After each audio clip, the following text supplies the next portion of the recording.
சென்னை அண்ணா பல்கலைக்கழகத்தில் பட்டமளிப்பு விழா தொடங்கி இருக்கிறது.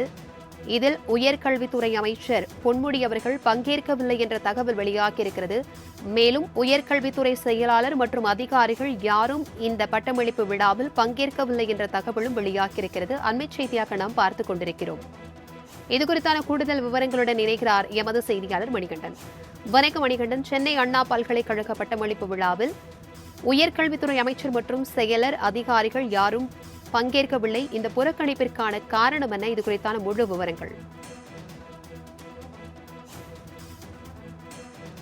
இருக்கக்கூடிய அண்ணா பல்கலைக்கழகத்தில் 44வது பட்டமளிப்பு விழா அந்த பல்கலைக்கழக வளாகத்தில் இருக்கக்கூடிய விவேகானந்தர் அரங்கில் நடைபெற்று வருகிறது. இந்த பட்டமளிப்பு விழாவுக்கு தலைமை தாங்கியதற்காக பல்கலைக்கழக வேந்தரும் அதே போல தமிழக ஆளுநருமான ஆர் தற்போது அந்த நிகழ்ச்சியில கலந்து கொண்டிருக்கிறார். இந்த நிகழ்ச்சியில உயர்கல்வித்துறை அமைச்சர் பொன்முடி தொடக்கமிட்டிருப்பார். உயர்கல்வித்துறைக்கும் தமிழ்நாடு ஆளுநருக்கும் துணைவேந்தருக்குமான நியமனத்துல கருத்து வேறுபாடு நிலவு வந்த சூழல்ல ஆளுநருக்கு எதிர்ப்பு தெரிவிக்கும் வகையில அமைச்சர் பொன்முடி இந்த பட்டமளிப்பு விழாவில் பங்கேற்க மாட்டார் என ஏற்கனவே தகவல் வெளியாகியிருந்தது. இதற்கு முன்பாக நவம்பர் 3ஆம் தேதி 2023 நடந்த மதுரை காமராஜர் பல்கலைக்கழக பட்டமளிப்பு விழாவிலும் அதே போல 2023 நவம்பர் மாதம் 24ஆம் தேதி நடைபெற்ற சேலம் பெரியார் பல்கலைக்கழக பட்டமளிப்பு விழாக்களிலுமே நேரடியாக ஆளுநர் கலந்து கொண்டதன் காரணமாக அமைச்சர் பொன்முடி இந்த நிகழ்ச்சிகளை புறக்கணித்திருந்தார்.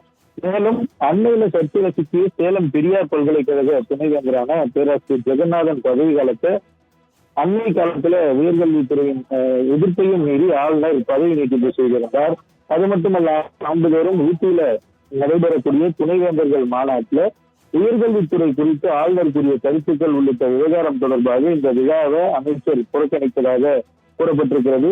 அமைச்சர் மட்டுமல்லாமல் தமிழக உயர்கல்வித்துறை செயலாளர் உட்பட உயர்கல்வித்துறை அதிகாரிகள் யாருமே இந்த நிகழ்ச்சியில கலந்து கொள்ளவில்லை என்பதும் குறிப்பிடத்தக்க ஒன்றாக பார்க்கப்படுகிறது. இந்த நிகழ்ச்சி தொடங்கி தற்போது துணைவேந்தர் தலைமையிலான அந்த முகப்பு உரை என்பது ஆற்றப்பட்டுக் கொண்டிருக்கிறது. இதனைத் தொடர்ந்து தலைமை விருந்தினர் கான்வெகேஷனை ஓபன் செய்து கான்வெகேஷன்ல இருக்கக்கூடிய பட்டமளிப்பு விழாவை தொடங்க இருக்கிறார்.